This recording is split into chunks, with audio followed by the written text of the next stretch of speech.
put us live and share us amongst our different things.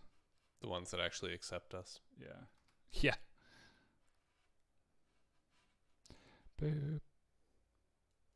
Bam, bam, bam, Why can't they accept us for who we are?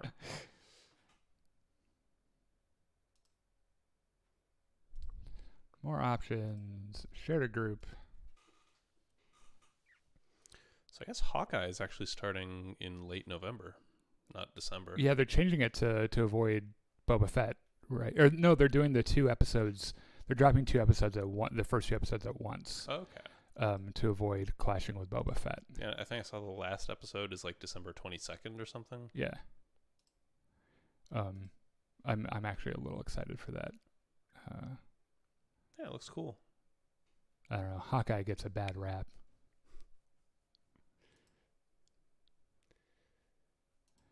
He's kind of vanilla So compared to the other. I didn't mute our mic when we went live, Yeah. and there are people watching. So this is planned. Welcome to the pre-show. Yeah. This is we totally planned this. This is where we talk about, random bullshit. Yes, we're just talking about shit you guys probably don't care about before we go on the live show. Mm-hmm. But that reminds me, if you guys are watching right now, you're going to see us here in a second on camera. You're not just going to be staring at Boba Fett the whole time. But if you want to put some stuff in the chat for us to read, well wishes, compliments, thoughts and prayers, Angry rants, Yeah. death threats, As all the stuff you post online. yeah, as long as it has something to do with Star Wars, we'll probably talk about and or mock you for it. Mm-hmm. We should start though. But let's roll our logo. Okay.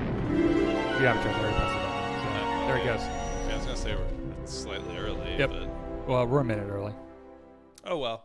Welcome back to Jedi Enclave. I'm Daniel. I'm Chris. We are the guys that have been talking for the last couple of minutes that you guys heard that you weren't supposed to hear.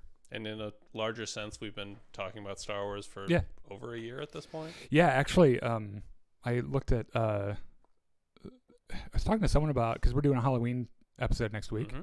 And we were talking... It was one of the Battlefront live streams where I was like, oh, yeah, we did one of those last year. And I went and found it. And... it's still good, by the way, but like the audio quality is not as good. Yeah, which is weird because we have the same gear that we had then. I don't know. So we figured something out. But anyway, welcome to our little Star Wars show in a basement somewhere in the United States where we talk about Star Wars and sometimes we talk about Marvel and sometimes we talk about Batman. It's mostly Star Wars. Star Wars and Star Wars adjacent things. Yeah. We talk about news. Like we're talking about Star Wars news and Star Wars. Well, we're not there yet. Oh, talk about Star Wars. I'm just giving them a little hint. I'm giving the people. You got me so fucking excited. Well, that's what I'm supposed to be doing, right? I'm giving little hints that we know what's coming up later. We're gonna talk about Kathleen Kennedy. Oh no, that's gonna be later on. And we're also doing a Star Wars. She who must not be named. Yeah. She had a breakfast with someone, and that's newsworthy. So we're going to talk about it. And we're doing Star Wars Storytime Vader number 14 a little bit later. So stay tuned for that. That'll be a lot of fun. Ochi of Bestoon! Yeah, finally, we've returned to Ochi of Bestoon. We'll talk about that a little bit later. Mm-hmm. But before we go on, I want to thank Connor over at the Star Wars Hub and Star Wars Veritas. Mm-hmm. He's a great partner. He's also been doing... He's a pillar of the Star Wars fan community. He really is, which is funny because... well, it's not really that funny. It's just true. Mm-hmm. Like, he has kind of a lot of followers and shit. It's crazy. He's been doing these polls. Okay. Because anyone who knows anything about Star Wars Hub or Star Wars Veritas knows that Connor, the guy that runs it, is very anti-clickbait. Like very anti-Mike Zero. Which is good. Yeah, it's great. And he's been doing... We need more Connors in the world. Yes, that's true. He's been doing these informal polls about what people believe about different things in Star Wars. So like the one that I shared yesterday was... Because there was this Mike Zero rumor going around that Dave Filoni and... who's the other guy? Jon Favreau. Yeah. Were forced to hide the Luke Skywalker reveal from Kathleen Kennedy because if she would have found out about it, she would have scrapped it. Which is obviously laughably untrue. Because if that were true, even if it were as vastly successful as it was, they would have been immediately fired because that's not how you do things in Hollywood, right? And so he's doing an informal poll about it, and only like a quarter of the respondents believed it, which is what you would expect in 2021. Honestly, there's a quarter of the population that's just going to believe batshit crazy stuff that isn't true. I found it's welcome to the world. I found it's generally closer to like 30%, but yeah. Whatever. Well, yeah, I talked to him a little bit about like tweaking the language to make it a little bit more scientific and like to actually like bring in responses. Yeah. I don't know if he's probably just like stop talking to me because I like that kind of science. I'm actually kind of interested in. So statistics is a fascinating field. Yeah. So yeah, let's talk about some Star Wars news. Okay. The Book of Boba Fett. I know that one. Since we're just diving in. Yep. It's a show. It's gonna come out. It is. Well, not yet, but hopefully soon will it's be. not fucking. Would adjacently relevant. Okay. Tangentially relevant. Tangentially. Yeah, you saw that they Marvel like delayed a bunch of their stuff coming out. Yes. So like Multiverse of Madness. There's like a couple of other things. Just got kicked back I know. I saw that and I immediately was like clenching my butthole and was like looking through the list like, motherfucker, there better not be any Star Wars in this, and there's not. And I was thinking the Book of Boba Fett is pretty much already done at this point. It would have to be, yeah. For them. In fact, we should be getting a trailer pretty soon. Anyway. You would think. Anyway. On with your news. So Book of Boba Fett, of course, is coming at the end of December, but Disney, which is apparently having Disney Plus Day now, like that's a thing. Is it like an Amazon Day?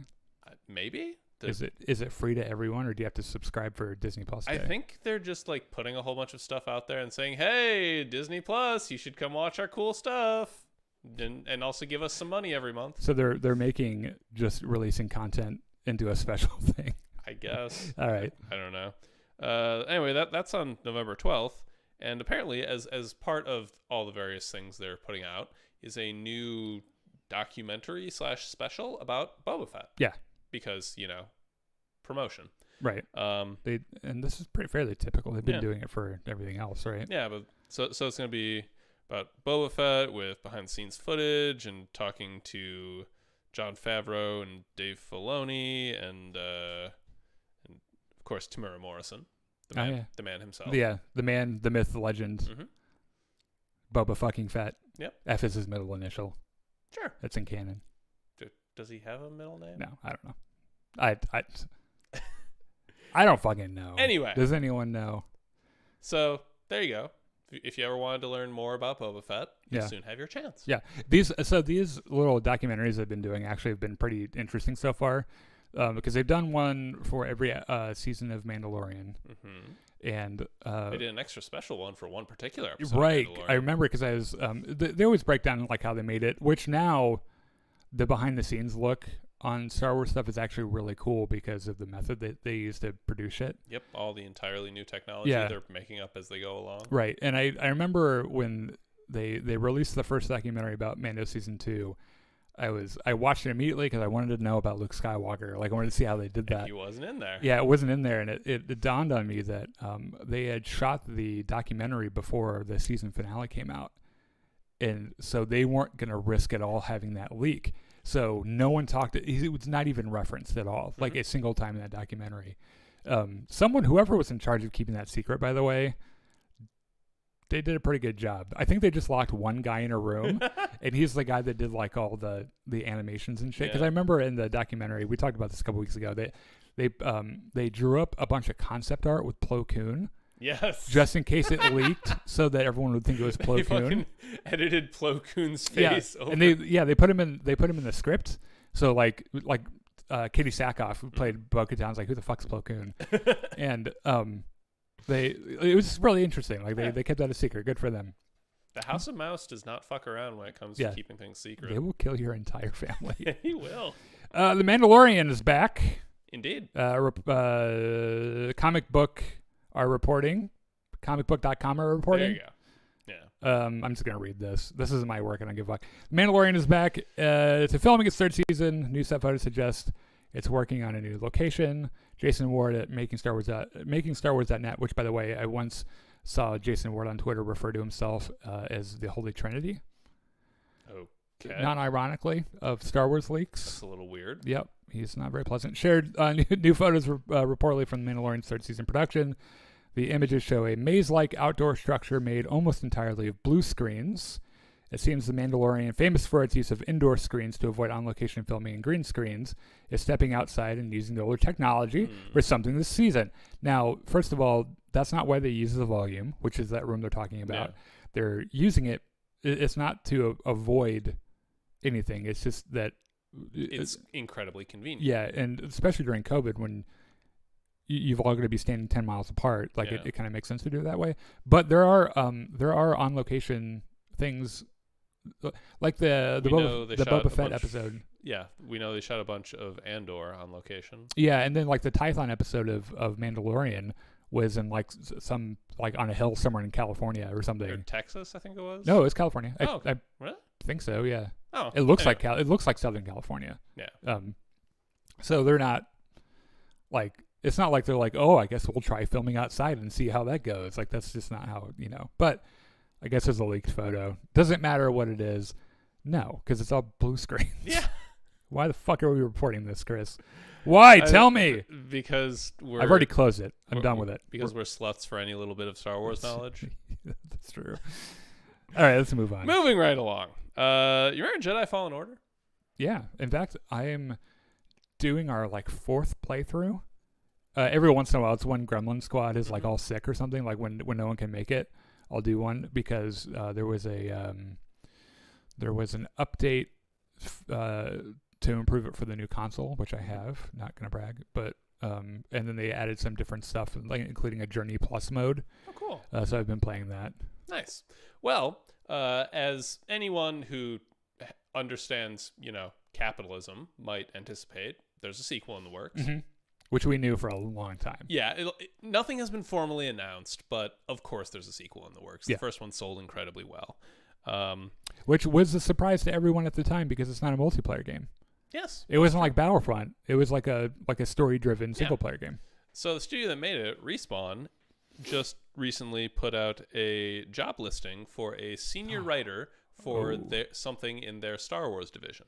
Ah, shit. So this is a very strong indication that something is happening with Fallen Order 2, although it might be something else. Because there are a couple of other things floating around. Like there's that non-Battlefront first-person shooter that they're doing. EA is doing. Well, EA owns a Respawn, right? Yes. Yeah. But this was specifically Respawn and not EA putting the job listing up. Oh. Okay. I didn't know that really made that much of a difference. Well, they're not doing Battlefront, I can tell you that. In fact, this comes up every once in a while when we talk about our stream. By the way, we're having a Battlefront stream right after this, 7 o'clock p.m. Sorry, I didn't mention it earlier. I didn't write it down in illegible script. Yep. I don't think EA will have anything to do with Battlefront, but probably not for a while. They got hammered enough on that. I think they want to just let it sit for a little bit. Right, but Jedi Fallen Order is probably because that's still published by EA, right? Yes. So they're probably just like, this one did okay. You didn't fuck this one up, so please go for it. There aren't protests in the streets. We don't have the history's most downvoted Reddit comment over this. Do you have any idea how many people get downvoted on Reddit all the time? Everybody gets downvoted on Reddit. If you don't know what we're talking about, by the way. It was some PR flack saying that players will enjoy the what is it, pride and achievement? Yeah, when the game dropped, you had to play something like 80 hours to unlock Darth Vader as a playable character. Darth Vader, who everyone wanted to play. The most iconic villain of Star Wars. And so everyone, there was the microtransaction thing, and everyone freaked out about it. And then the EA executive said something, and they put it on their Reddit in the Star Wars Battlefront subreddit, who was talking about the feeling a feeling of like pride and accomplishment for playing 80 hours to get Darth Vader, and it has since become the most downvoted thing on Reddit ever. And if you're like younger than 30 and you're wondering what Reddit is, it's a website. Yes, it's like pre-social media. I think that's about it. Yeah, it's just a job posting, right? We have a inkling that this is probably related to Fallen Order 2, but we don't know at what point in development that game is. So the added wrinkle, last week we talked about how there's this Star Wars bounty thing where every week until the end of the year they're announcing some new Star Wars merchandise. And one of the weeks, the hint was like this gamepad looking thing. So possibly, if we combine two little things in the wind, I remember this what you're could talking be about now. a reveal of Fallen Order 2. Yeah. So if you were writing Jedi Fallen Order 2, what would you be doing with it? Because the end of that story, they don't. I mean, It's not like a terminating ending. Like they didn't. Yeah. Vader didn't kill Cal Kestis like we all thought he would. So what I remember from that ending is that Cal Kestis realized that, okay, the Jedi Order is over. We shouldn't try to put it back together because bad things will happen. So he and what's her name? I can't remember. I'm literally playing this game right now on our shit. Yeah, well, I can't remember. Their crew go off into She space. has very big eyes. Yeah, and just decide they're going to do something. And the Mandalorian witch. Yes. Not Mandalorian. Oh, not Mandalorian. Well, that was too. Oh my gosh! Please don't put anything in the comments. Holy fuck! I meant from Dathomir. Dathomir, yeah. Night sister. She's a nice sister. Yeah. We do know the Inquisitors are out there and still active at this point. So it would have to be something relating to either the rebellion or a very young version of the rebellion. What if they did a post Return of the Jedi story? Also possible, I guess. So the reason we have to suspend our disbelief a little bit is because we know in the movies that like Luke never runs into a redhead fellow Jedi. Yeah. So he will have had to have avoided Luke the entire time. Like he's like always in a room, and right when Luke walks in, he like leaves. Yeah. That kind of thing.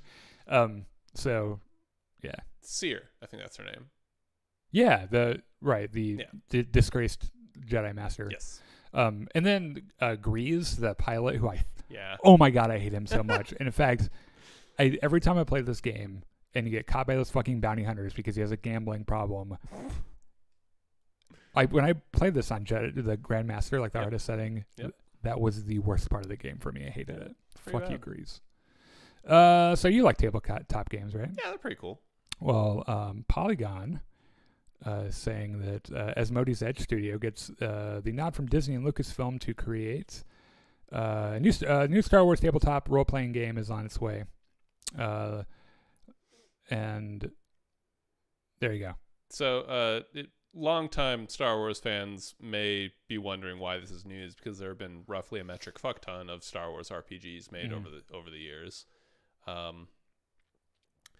But systems get remade and retweaked all the time, and there are tons of ways you can make new ones. The guy that's the guy in charge of all of it said, this is called Edge of the Empire, by the way. With Edge, I'm really thrilled to have a chance to try something new. His name is Gregor Stewart, when he was announcing it. I hope we can create something fresh for our fans, while at the same time creating something that is going to awaken the same passion for Star Wars in a new generation that I felt growing up. Well, let me tell you, sir, the new generation isn't playing tabletop games. If you make it a mobile app, it'll probably be really, really well received. To an extent, there have been some popular, like Dungeons and Dragons streaming stories. Oh, sure, yeah. Yeah. We should, if they ever did anything like this and there was a way for us to actually play it on stream, I would absolutely do it. But we would have to dress up. We'd have to dress up and Well, you have those friends in the 501st, right? They could probably help us. I know people in the 501st. Yeah. There you go. That'd be pretty neat. Speaking of Star Wars games, StarWars.com has what's basically a press release about Lego Star Wars Castaways. Oh, yeah, there was this, yeah. Quote unquote, the first online social action-adventure Lego Star Wars game. Yeah. Unquote. This was kind of a surprise, right? Yeah. I don't think anyone knew about this. I certainly didn't. Yeah, I didn't either. So this is, I guess you create your own little Lego Star Wars dude and run around with other people's Lego Star Wars dudes doing Lego Star Wars stuff. Which, okay, if that's your thing. if the name suggests, that's probably a good thing for you to be doing in a Lego game. Yeah, sure. The only catch here is that it is exclusively through Apple Arcade. So if you're like me and you don't own anything Apple, you're just shit out of luck. I have an old iPhone rattling around here somewhere. Mm-hmm. I'll give it to you. I'm good. If for any reason you could play this. I'm not super interested. I don't. After reading, I don't think I am really either. Yeah. The thing that kind of confused me a little bit about this is that they have the new Star Wars Lego game that's going to be coming out at some point. Eventually. Yeah, and so I don't know if this is kind of a. You can have this in the meantime, and don't ask us when that other one's coming out. Maybe it may also just be that like. With the Star Wars or Lego Star Wars, I guess, license being out to various studios, like all these different projects are just developing in parallel in different places. Mm-hmm. And like presumably they have to check with Disney to say like, hey, we want to put this out in this window. Is that okay? Can we put Vader in the game? Only if they play for 80 fucking hours. Then they can play Vader. Yeah. But like I don't think this has anything to do with the big Lego Star Wars. But probably not. Yeah, just kind of a something. Another thing that happened to be being made. So the one thing that I see some fellow Star Wars fans bitching about all the time. George Lucas and how he's going to save Star Wars. Yeah, and there was that rumor. If you remember a while ago, how he was going to come back to work for Star Wars, which is laughable, by the way. He has $4 billion. Yeah. We knew that was never going to happen. Yes. But yeah, people, they're the same people that like there's a documentary called The People versus George Lucas, where it's angry fanboys bitching at George Lucas about ruining Star Wars. Yeah. These are the same guys that are like doing this, like, oh, we should come back and save Star Wars. What no one realizes that in 10 years, everyone's going to be looking back to the sequel trilogy being like, it's not that bad. It's all right. It's not that bad. And they'll be bitching about whatever current, because this will be the sequel trilogy now will be this generation's introduction to Star Wars. Mm-hmm. So if you're a little bit younger than us, your favorite Star Wars is probably the prequel trilogy, because that's kind of what you grew up. Well, I kind of grew up on prequel trilogy as well, but like I was introduced to the older films first, right? Mm-hmm. And so people will bitch about how that's the best, or people like us that will probably go and knife fight someone about how Empire Strikes Back is the best Star Wars movie ever, and it is. Just going to leave that out there. We're going to look back into, in like 10 years, everyone's going to be like, why are we bitching so much about Star Wars The Last Jedi? Why are we fighting in the streets over this shit? I'm kidding. In 10 years, we'll all be dead, probably. That's true. Or the human race will be extinct. So Delta Super Plus Ultra is going to kill us all. Light. Don't forget Diet Light. Oh, yeah. So George Lucas has a new book coming out. You do. Yeah, and he's talking about, again, his plans for the sequel trilogy. Yep. And he said the movies are about Leia. I mean, who else is going to be the leader? Who else is going to be trying to build a republic? Luke is trying to restart the Jedi, and he just kind of goes into this. There was like Darth Talon was going to be the female version of Darth Maul or whatever, and Darth Maul was going to be. Yeah, Darth Maul's the bad guy. Yeah. What really cracks me up is that the part of Last Jedi that everyone really, like the people that bitch about it a lot, really hate about, they ruined Luke Skywalker. Mm-hmm. His original idea for his trilogy was to have Luke be an old cantankerous hermit who was more or less in hiding because of his dark, whatever. So does anyone really care? Because this is what happened. He sold Star Wars, mm-hmm. and they bought it. Disney was like, okay, in the contract right here it says we don't have to do anything. Use anything right. You came up with. And so George Lucas was like, well, what about this? I'm just going to leave. I have this giant box of scripts here. I'm just going to leave it there. You can do whatever you want with it. And then Bob Iger, I'm going to go over here and count my money, all $4 billion of it. Bob Iger, I presume, before he retired, grabbed one of the scripts and smacked him in the face with it. I was like, get out. And then he left. And they haven't done anything that George Lucas proposed. It was actually like Squid Game. They put it in an incinerator, closed it up, turned it up. Yeah. Which, by the way, it might seem a little harsh to George Lucas because he's obviously a visionary, incredibly creative person. Yeah. If I bought Star Wars, I'd be like, I want to do some of my own stuff. Yeah. Right. So I kind of get that a little bit. So, Darth Maul trained a girl, Darth Talon, who was in the comics, and as apprentice, she was the new Darth Vader, and most of the action was with her. So there are these two main villains of the trilogy. So basically, he's like, I would have done something different, but not too different. So let's take a quick break, and go ahead. Well, no. We okay. I'm just gonna read some of these chats. Whoa, the setup is amazing. It's hilarious because it's so fucking jank. Like you don't know what's going on directly underneath that camera. Right. My dick is out, for example. Not really. You're here, so I wear pants. I appreciate that, yeah, by the way. When we're sacrifices this man. Oh, I know. Yeah, you're lucky to have me. When we do Battlefront streams, when I have to go to the bathroom, I turn the camera off because I'm never wearing pants when I stand up and go. Sure. And if you were to see the rest of this room, it's a fucking wreck in here. But I appreciate the compliment. Joseph says, "Hey, Daniel and Chris, great shirt, Chris." Oh, thank you. You said the I said the same fucking thing. Yeah, see, I told you it's a nice shirt. Jared says, yo. What's going on? And then let's talk about Kathleen. Oh, yes. So, brace for impacts. So Daisy Ridley was giving an interview like you do when you're a famous movie star. Mm-hmm. And just like a famous movie star from Star Wars, no one wants to talk to you unless you're talking about Star Wars. Oh, no, of course not. She just casually let drop that she had breakfast with Kathleen Kennedy the other day.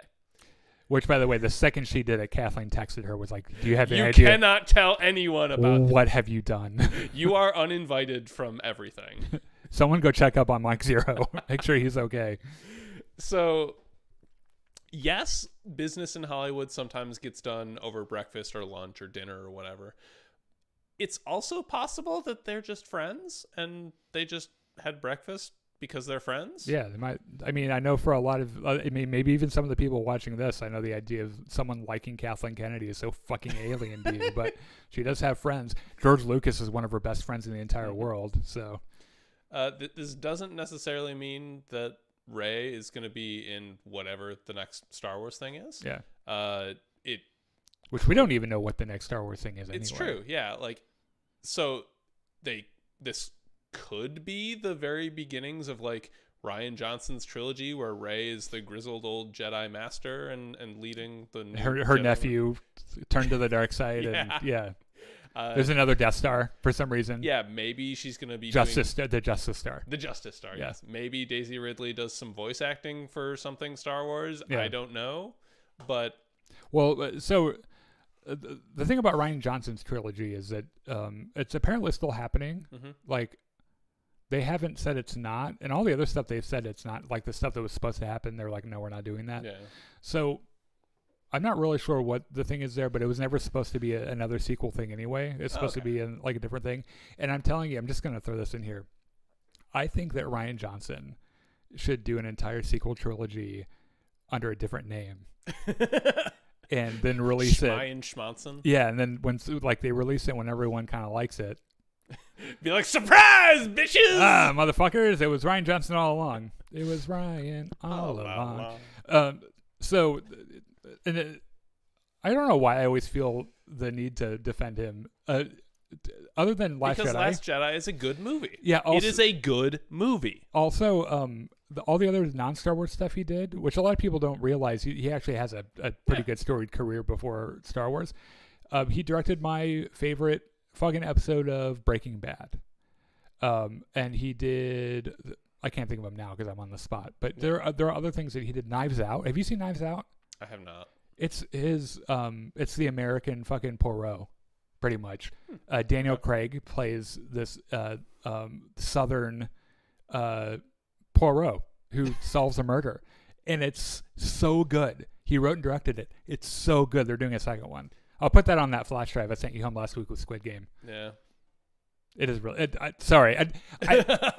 I'm not trying to go over the top. I know some people are, they're split down the middle about Last Jedi. I don't personally care what you think about it because Because it's a good movie. Yeah, also, the other night during the streams, someone during our Battlefront stream, someone was bitching about something, and I made the comment that we generally on this channel, when we're talking about things, we talk about things we like instead of just incessantly bitching about the things we don't like. Because we're not Mike Zero. Like that's not our shit. So, look, if I can find something to like in The Rise of Skywalker, you can find something to like in The Last Jedi. Anyway, that's it. That's all. They had breakfast. Yep. There's no more news. Thank you. Good night. All right, so we'll move on from that. Make sure you put your thoughts and your comments in the comments. Yes. Yeah. Whatever you're thinking, type it into your computer right now. I'm sorry, my brain frizzled out there. I was in the middle of like changing something. It's been a long day for all of us. So we're gonna move on to another segment that we all like called Star Wars Storytime. Woo! And I'm actually really excited about this. Oh, you still don't have the animation fixed? Oh, actually, I left out the last one so it was easier for Luca to edit. So anyway. Oh, so that's happening in post? Yeah. Oh, okay. Yeah, when we put it out, yeah. Yeah, there you go. There we go. Thank you very much.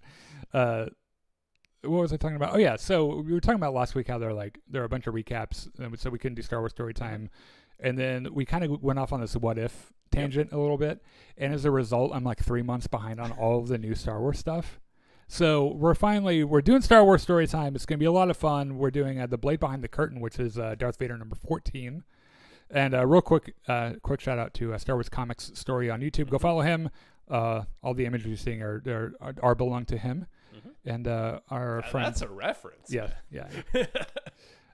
Speaking of references, Luca, he's not really a reference. He's our editor, though. He's really cool. We like him a lot. He does good work, so make sure you thank him in the comments. I'm going to give you a previously on because we haven't done one of these in a bit, right? Previously on Star Wars Storytime. So Vader and Palpatine had some relationship issues, to say the least. Don't they always? Yeah, and they work it out while they're on Exegol. And Vader is almost killed in the process, and he decides to stay loyal to the Emperor. He decides to kill Luke because he's a threat to his position, but somehow he's like also thinking that he's going to take over with Luke or something. Yeah. It's very he's a broken man. He doesn't know what he wants.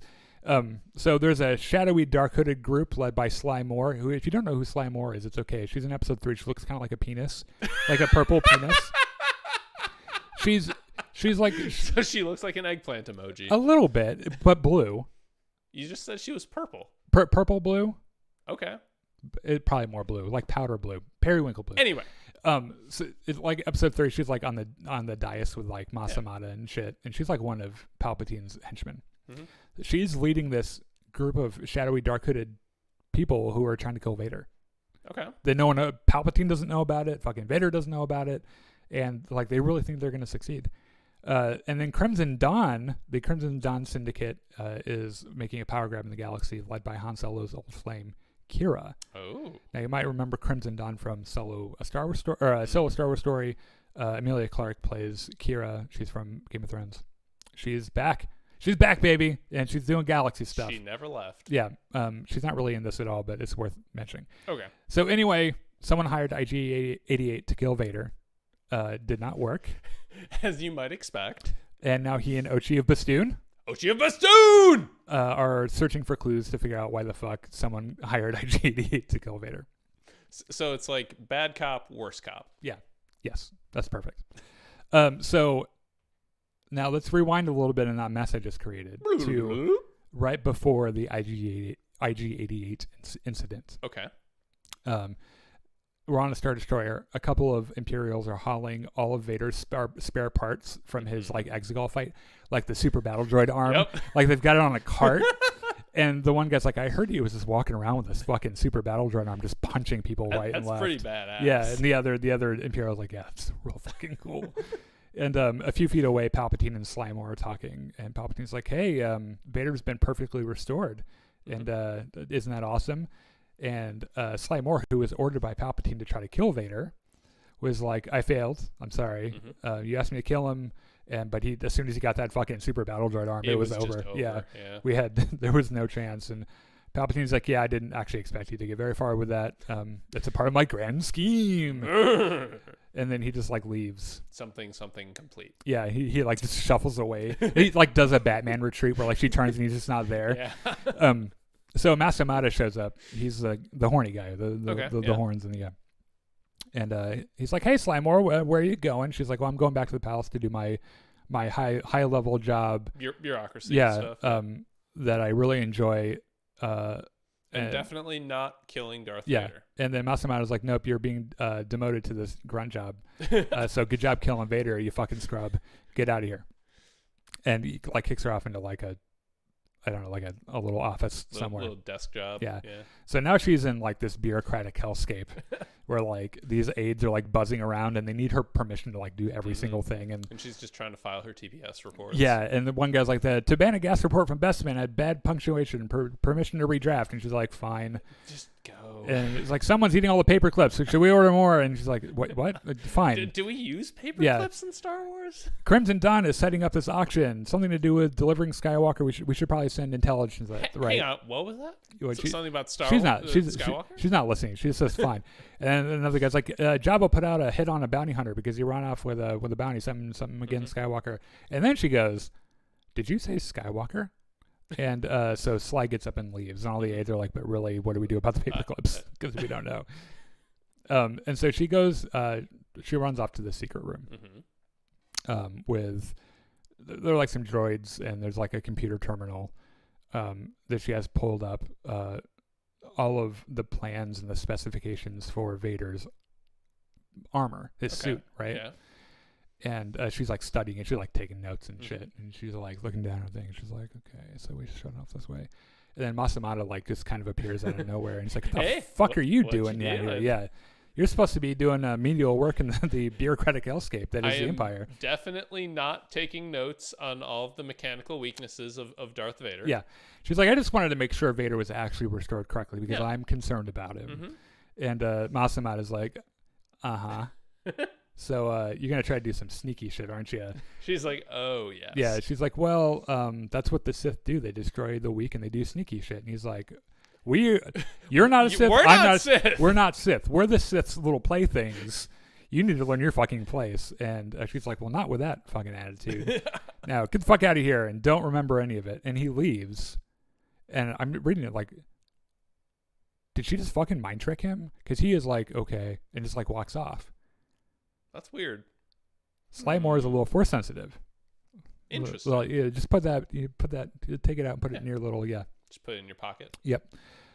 So she downloads all of Vader's armor information onto a little data card because there's no internet. Yes. You can't transfer information to people unless you have a physical thing. And she leaves. And then she's walking around out in Coruscant on the street or whatever. And she like hands it off, this like little data card, hands it off to a sketchy figure who gives it to a droid who sends it to IG-88. And then she goes to a meeting with her cult friends, the guys with the black robes. Yeah. Now, after this, IG-88 tries to kill Vader by shutting his armor off. You might remember we did this a couple months ago. Oh, yes. It didn't work because Vader has the Force. Assuming you have only succeeded in making him more angry and therefore more powerful. Right. And so it doesn't work. IG-88 escapes. And he lands. And he lands right where their little meeting is taking place. So Sly Moore and like a Twi'lek and a couple other people, they got their like black hoods with a little jewel and shit. And they're like, evil things. And, IG-88 walks up to him. He's like, "Okay, so I fought Vader. He can't be beaten. I'm out. You guys are fucking crazy. Good luck with your future endeavors." Yeah, he's like, "I'll tell you what happened. I froze his armor. Didn't fucking work." And he still beat the hell out of me. So thanks. And Sly Moore is like, "That's just because you tried to do it by yourself." And he's like, "What? How the fuck else am I supposed to do it?" And Sly Moore turns to her like cult people and is like, "Look, Vader is strong, but true power works through a million hands." And everyone's like, "That's a good line. Did you fucking practice that line?" Yeah. And then the cult hears an unknown voice. It's the voice of Ochi of Bastoon.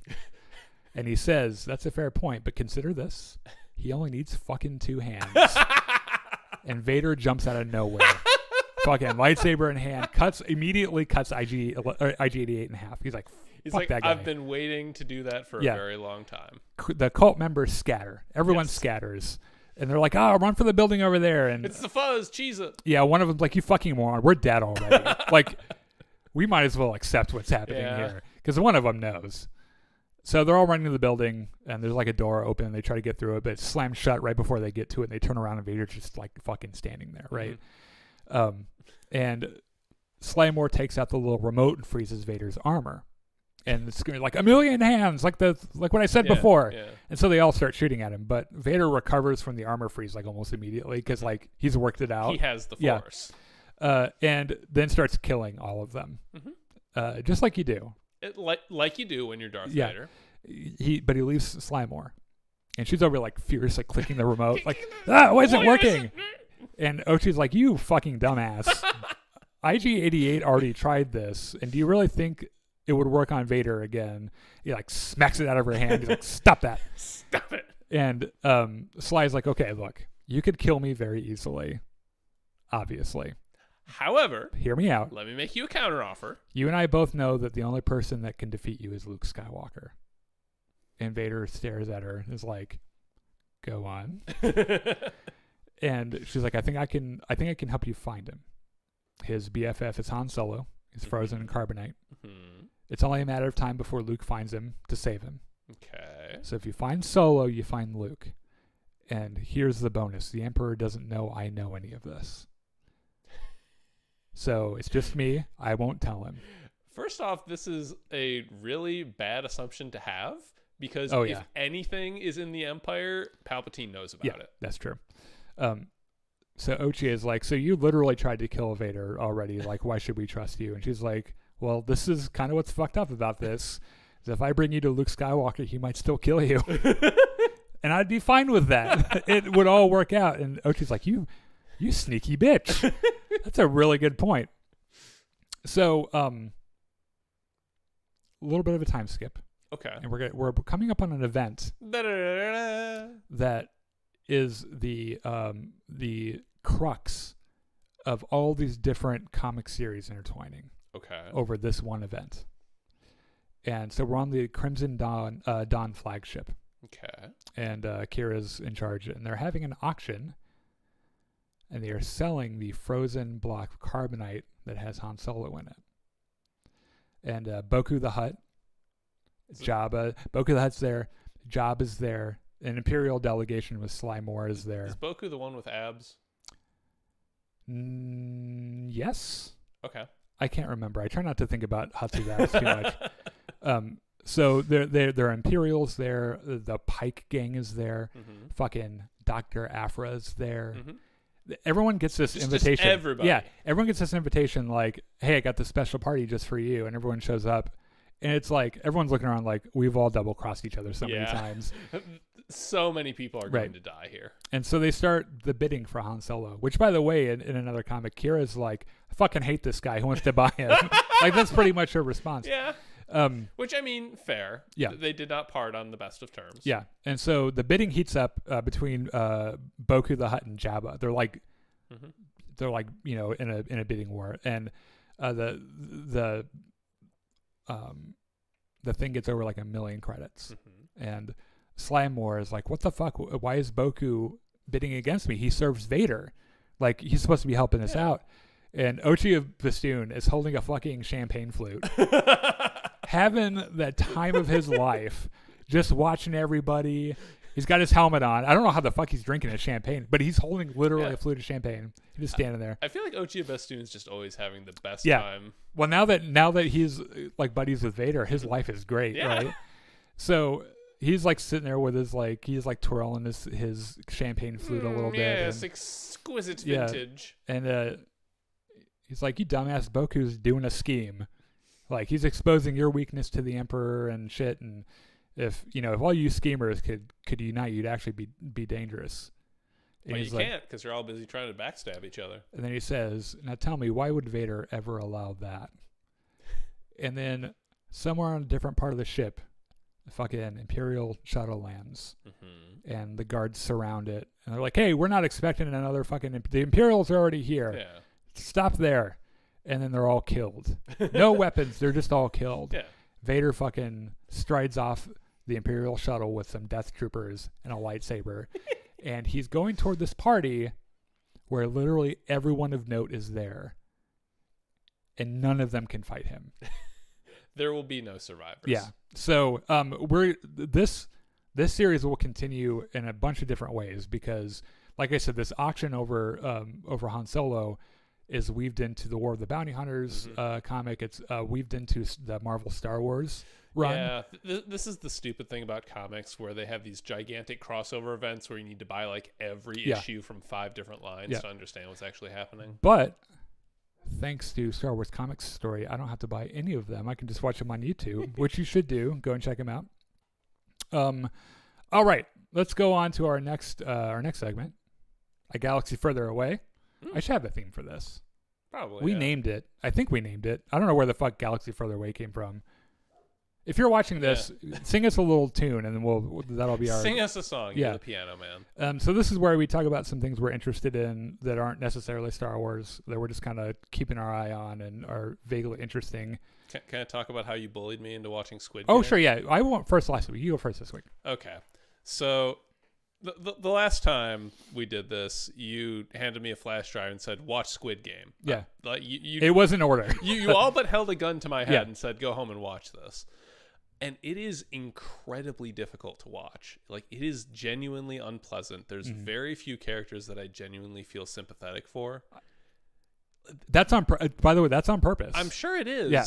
But that's kind of what I like about it. But also, it took me like 3.5 episodes before I was like, okay, I'm actually curious about where this goes. Yeah. That's about how long it took me too. Also, the entire time I'm watching it, I can't stop thinking about the logistics of this whole thing. How do they get enough money to make this thing work? They don't produce anything. They burn all the corpses, so they can't even sell the organs for money. Like, where do they get the money to run this death island? Well, they grab the organs before they burn them, right? No, that wasn't anything official. That was like some... Oh, you mean side plot. Okay, so you're saying that they just to raise some money, they could do that. The organization themselves, where are they getting the money for this? Where indeed? Like, they're giving millions upon millions of dollars of prize money. You haven't finished it yet. No. Okay, yeah. I finished episode 5. Did you get several episodes into this and then start Googling the currency rate At one for point, $1 to dollars? Yeah. I did check because like they updated the prize money. I'm like, oh, how that seems like a lot. How much is it? And it was like $30 million. Yeah. If you Google the word won, it just comes up with Squid Game stuff. But yeah, like a won is like 100th of a penny or something. Yeah. Which is some fucking insane. Their inflation. economies are really weird. Yeah. Yeah. So you haven't finished it yet. No. And the whole like, how does anyone pay for this is a common problem in genres kind of like this. Like Hunger Games is in some weird enclosed ecosystem where you can control the growth of the trees and shit. I can kind of accept that because it's sci-fi to a degree. Here, it's trying to be realistic. It's a little bit more gritty and real. Okay. Yeah. Also, I'm confused as to why you like it because I thought you hated M. Night Shyamalan. It's not M. Night Shyamalan. It feels very M. Night Shyamalan. I think it has a little bit of artistic intent, which makes it by definition not M. Night Shyamalan. Okay, fair enough. It's worth pointing out that one of my favorite movies of all time is written by M. Night Shyamalan. Yeah, Unbreakable. Yeah. Which is like the one M. Night Shyamalan movie you like. There's like 2. Okay. But yeah, there aren't very many of them. Most of what he does is shit. And there are, I guess, he came out with a new movie recently. Yes. Called Old. Yes. I didn't watch it. I just listened to a review of it. It sounds fucking stupid. It's an incredibly stupid premise, but it feels like the same thing where there's like these super involved mysteries that don't make any sense, and then you said there's a twist at the end, and I'm assuming this twist is going to be incredibly stupid and not actually explain anything. I don't think it's stupid. I think it's a really neat twist, and when it happened, I was, because you know how I am. It's one of the reasons John doesn't like to watch movies with me sometimes, is because I can usually catch on to shit happening and kind of guess, like, oh, that's the fucking bad guy. Yeah. Right. or this thing's gonna happen, or this is why the whatever. Mm-hmm. At the end of the show, when because there are a couple of different twists. Because one of them I saw. Mm-hmm. I'm trying to tiptoe so I don't ruin it for you. The second one, like the really important one, I was like, how in the fuck did I not catch on to that. It like I was really flummoxed by it. So yeah, I'm excited for you to watch it all the way through. What else are you watching? Oh, what do you play? Are you playing any? We talked about Cyberpunk 2077 last week a little bit. I'm just about done with that. Reading any good books? Well, I guess I am still playing Final Fantasy 14 because it's an MMO and there's always stuff to do. But right now is like the sort of the new expansion launches next month, and there's kind of this lull of not much stuff to do, but there is news that people are getting excited about. So yeah. Well, okay, so I saw Halloween Kills the other night. Is that a new Halloween movie? Yes, it's fucking awful. Okay, yeah. And I have always enjoyed the earlier Halloween movies for what they are, which are like industry-changing slasher movies or whatever. Eventually, they get into really weird shit that no one liked, and what they ended up doing is they ended up this series has been rebooted twice, and the most recent one erases everything but the first movie. Okay. And then the second one that came out a while ago has Jamie Lee Curtis in it, and is actually a pretty good, like, it was kind of fun to watch. Okay. And then this one, Jamie Lee Curtis is in it as well, but she's kind of sidelined the entire movie. I won't spoil anything in case anyone gives a shit about this, but it's a bad movie. It's not, even for what it is, which it's not supposed to take itself too seriously because it's Halloween, for fuck's sake. It's a really bad movie. A lot of these slasher horror movies are very formulaic and pattern driven. Like once you find a successful formula, people will drive it into the ground. Yeah. Because they know that like a name will drop. Like Saw has been going for how long, and like everything. I mean, they just did the Spiral from the Book of Saw, which is like the 12th Saw movie or something. And like Chris Rock is in it. It's also really stupid. Oh God. Sam Jackson is in it, and he's fucking great because he's great in everything. Chris Rock and Saw is not a combination I ever saw coming. It was really stupid. It sounds like it. He apparently ad-libbed all of the humor because that was a condition of him doing the movie. He's like, okay, you guys write the script, but don't write me any lines. I'm just gonna do the humor, like, you know. And it's like, you probably should have had a writer do that. Yeah. So that was bad. And then you might know that Sci-Fi and USA are doing a Chucky reboot as a TV series. Okay. And so the entire first episode is on YouTube. And then you have to like be, what is their streaming service? Do they have one? I don't know, but you have to everybody be has a streaming service. Right. You can't like, so the first episode's for free, and the other ones you have to like, I don't know. And I watched the first episode, and I loved it. Oh. And it's not perfect. Now, this is one of the things that, have you ever seen any of the Chucky movies? Well, I was going to say, of course it's not perfect. It's from the people that brought you such luminary horror movies as Sharknado. Yeah. Oh, Sci-Fi, you mean? Yeah. Yeah. Well, I would counter that with, they did the newest reimagining of Battlestar Galactica that's really good. Oh. They have I know, their consistency is very wide swings.